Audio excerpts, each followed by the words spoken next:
Hey guys, and welcome back to another episode of Talking True Crime with Carrie. I hope you're all keeping well. Today we're going to be talking about Dennis Nilsen. Now, I'm assuming most of you would have seen the programme that was out about him not so long ago, and some of you may remember him as the serial killer that was caught because he was flushing the remains down the toilet. As you do, because that's normal. So, Dennis Andrew Nilsen was born on the 23rd of November 1945. His mother describes him as quiet boy and very, very, very little.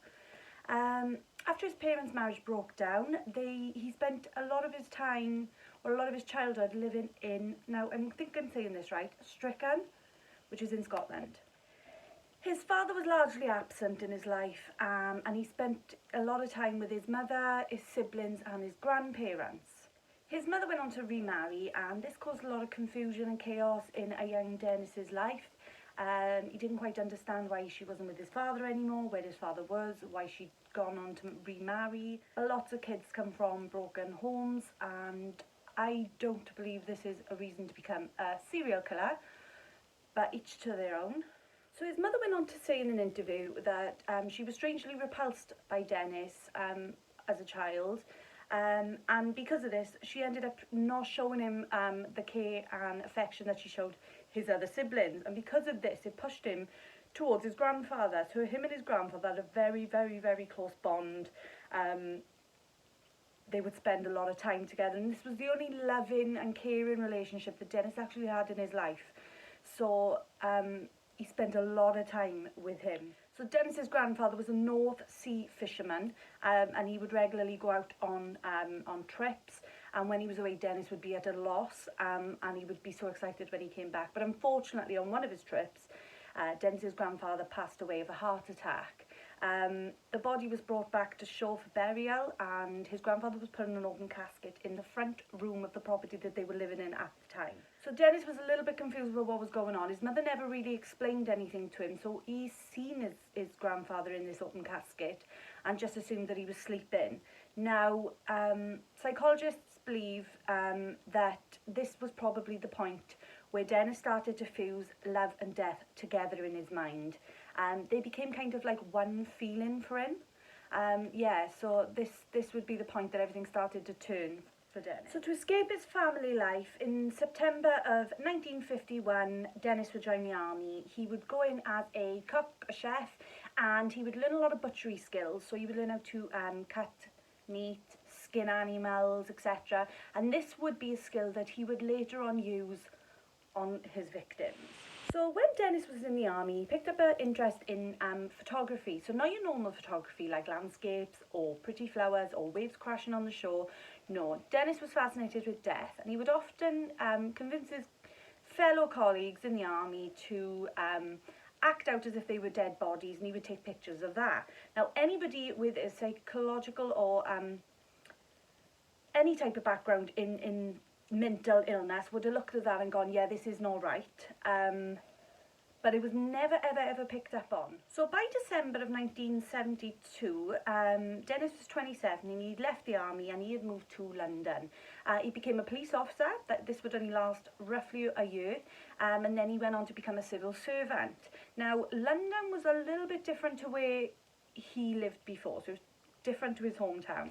There was an uprising gay community, and Dennis ended up attending a lot of gay bars, gay clubs, and these urges started to resurface. These were urges that he had put to the back of his mind as a child, and they caused him great turmoil, but now they were starting to resurface. And he was a little bit confused by this, but it was quite clear, I think, to him that he was gay.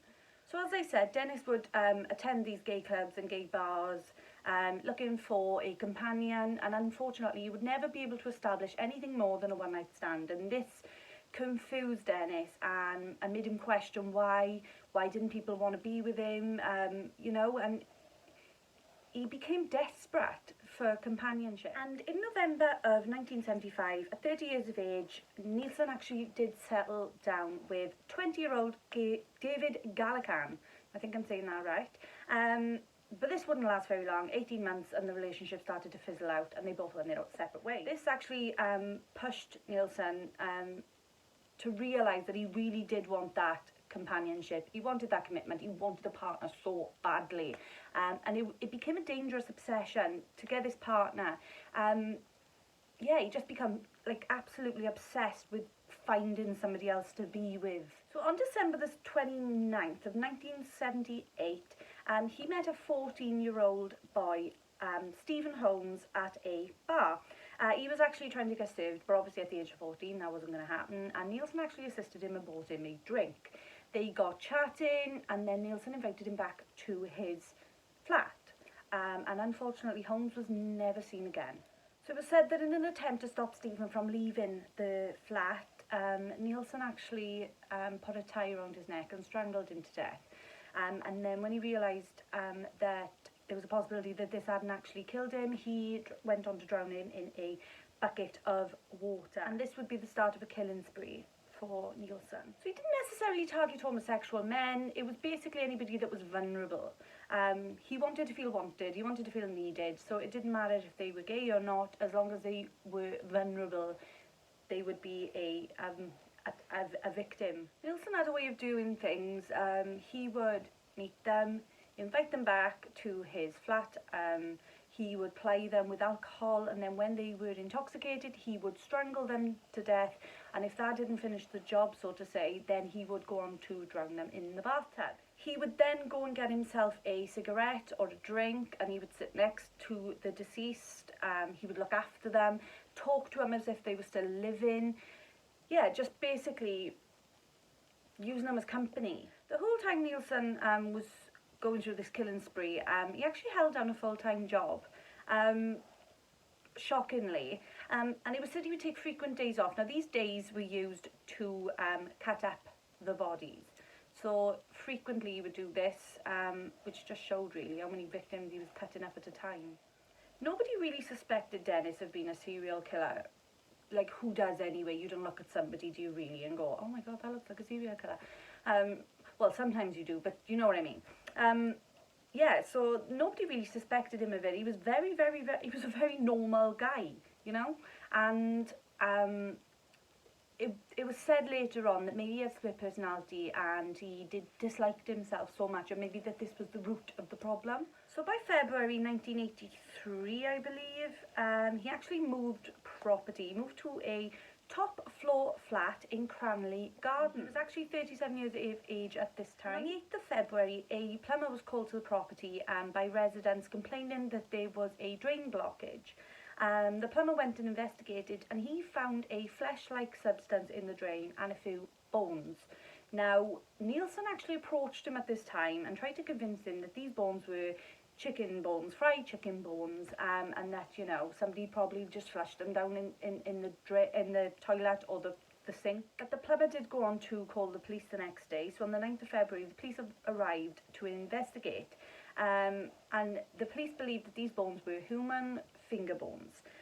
There were 3 to 4 different pieces of flesh and 3 to 4 different bones. Now, the bones actually had knuckles on either end, which obviously led the police, like I said, to believe that these were finger bones. So they were sent off to forensics, and forensics actually confirmed that these were in fact finger bones. They also confirmed that the flesh was actually from a neck. Now, on this flesh, there was ligature marks, which led them to believe that whoever this victim or victims were, they were strangled to death, or at least strangled. So Officer Peter J, who was on the case at the time, he actually went back to the property and waited for Nilsen to come home. He waited all day because Nilsen was in work, and when Nilsen arrived, he approached him to ask him some questions. Now, Nilsen was quite shocked that the police would be involved in a drain blockage, but he invited him in anyway, and Officer J goes on to say that when he walked into the property, there was a stench that hit him. Obviously, we know what that stench was. And he went on to ask Nilsen where the rest of the body was. Nilsen initially denied knowing anything about it, and then quickly confessed and said that the rest of the body was black bagged in the front bedroom. So he stayed surprisingly calm throughout all of this debacle. He never got irate, he never raised his voice. He just admitted that he was in a black bag in the front room, and then police put him in the car ready to take him to the station, obviously under suspicion of murder. while in the car, Jay's partner actually turned around and asked Nilsen, so how many bodies are we looking at here, 1 or 2? To which Nilsen replied, somewhere along the lines of, oh no, not 1 or 2, more like 15 or 16. Obviously, as you can imagine, the police were a bit like, 15 or 16, like they did not expect that out of his mouth. So Nilsen explained this day, the day he got arrested was the day that help arrived, which is a weird thing in itself to say.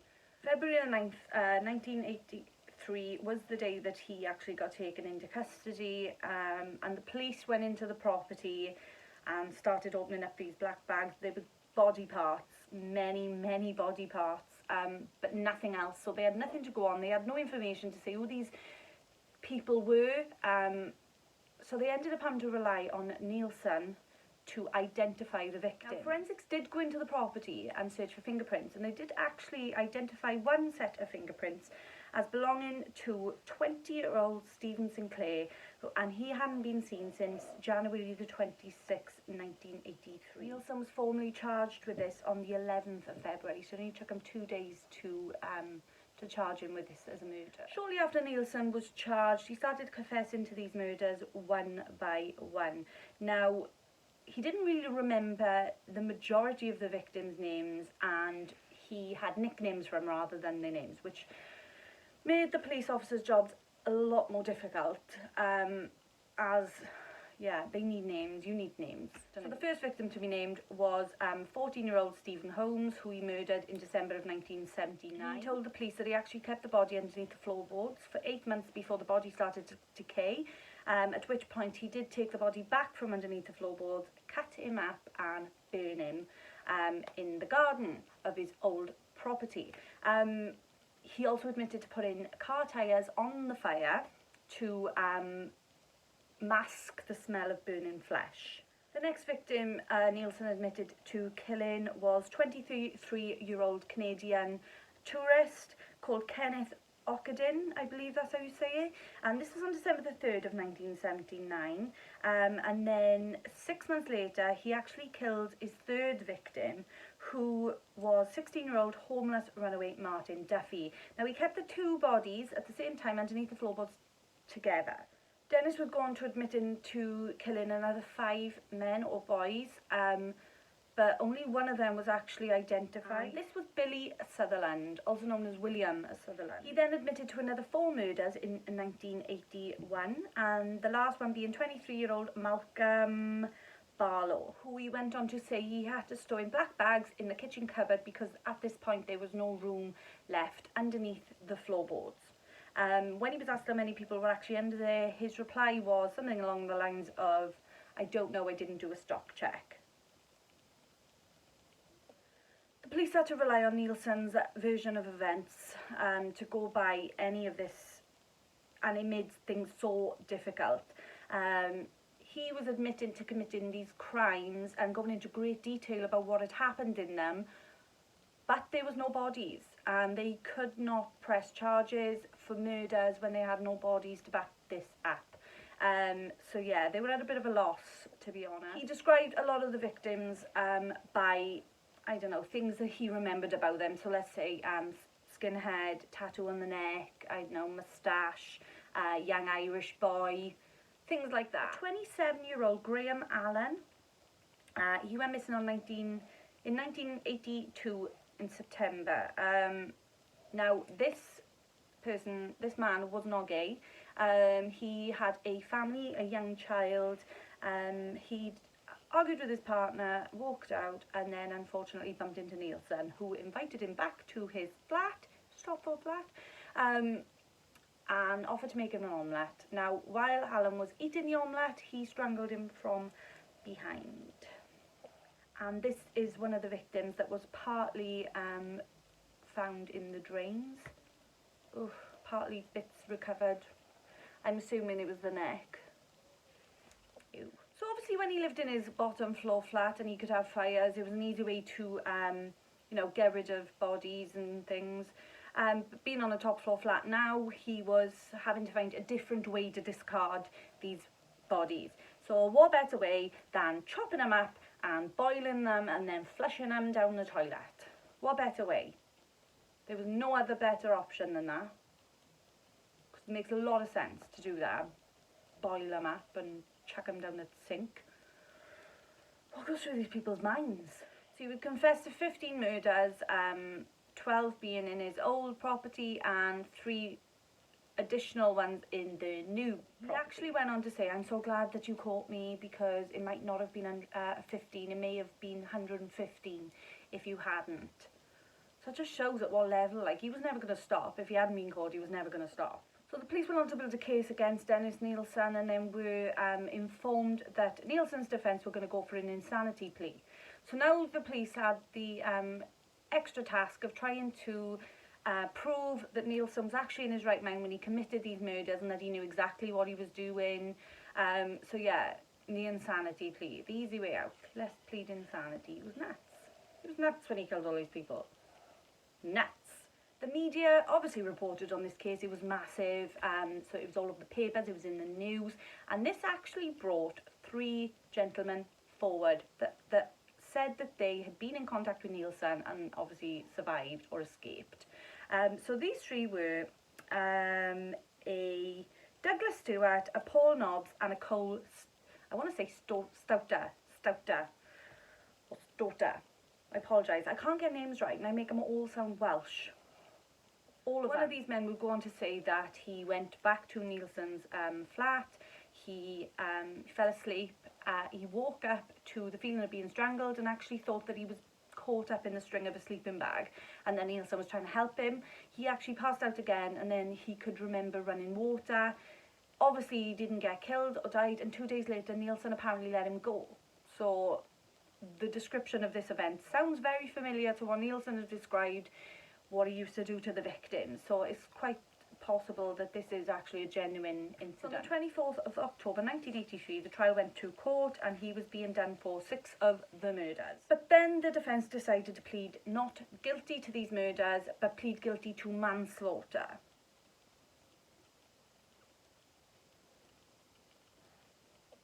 So yeah, pleading guilty to manslaughter on the grounds of diminished responsibility.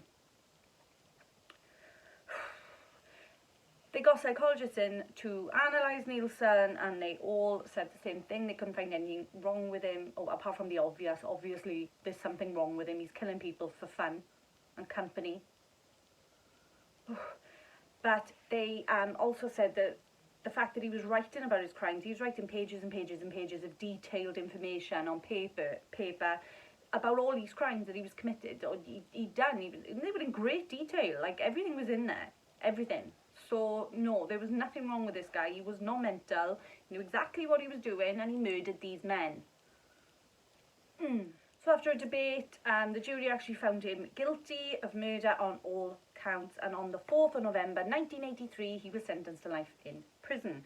Now he would have to serve at least 24 years before he could even apply for parole. He was sent to Wormwood Scrubs prison, and yeah, that's where he would stay until he was ready to apply for parole. But in 1989, the Home Secretary actually changed his sentence to a life tariff, meaning that he would never be allowed or released from prison. He would live out his days there and die there as an old man. Good. So the strange thing about this whole case is this guy was so ordinary, he was scary. This man was just a normal man to look at. Like I said, nobody really looks at a serial killer, or somebody and said, oh, they look like a serial killer. But this guy was a normal guy. He held down a full-time job, only took days off to cut people up, you know? Like, you wouldn't have thought that this is what he was doing in his spare time. And the normal, the normal serial killer, you know what I mean, serial killers usually they kill and then they want to get rid of the bodies as fast as they can to get rid of any evidence. But Nilsen wanted to keep them as long as he could, just to have that little bit of company, which is pretty sad, really. I can think of other things to do, mind, to get people to, you know, to not feel lonely, other than killing people and, you know, sitting them next to you and having a fag and chatting to them when they're dead. I can think of more better ways. But that is the story of Dennis Nilsen. A little bit of a strange one. But like I said, if you're interested in this case, I would advise watching the programme. It was a real good programme. I believe David Tennant played him, and the resemblance is uncanny. So yeah, he played a real good part in it. So yeah. Stay safe, everyone. I will be uploading a video pretty soon. I'm sorry this one took a bit long to go up. We had some mic problems. So yeah. Yeah, just stay safe and I will see you soon.